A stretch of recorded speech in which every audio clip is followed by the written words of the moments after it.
Welcome to Samba Samba. Enjoy the video.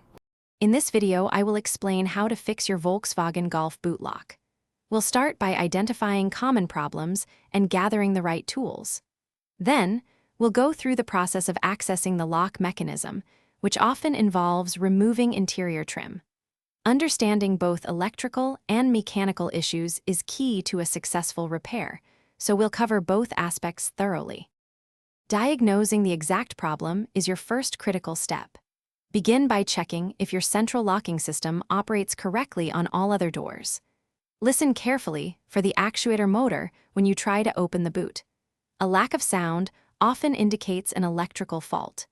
Visually inspect all visible wiring for any signs of fraying or disconnection, and test the boot release button for proper electrical continuity. Once diagnosed, you can proceed with the repair. For mechanical issues, thoroughly lubricate any stiff or seized components within the lock mechanism. If the actuator is faulty, replacing it is often the most straightforward solution.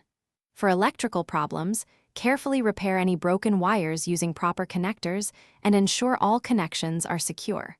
Finally, adjust the latch mechanism to ensure perfect alignment and smooth closure. After completing your repairs, thorough testing is essential before reassembly. Operate the boot lock multiple times to confirm it functions perfectly. Double-check all electrical connections to ensure they are secure and fully functional.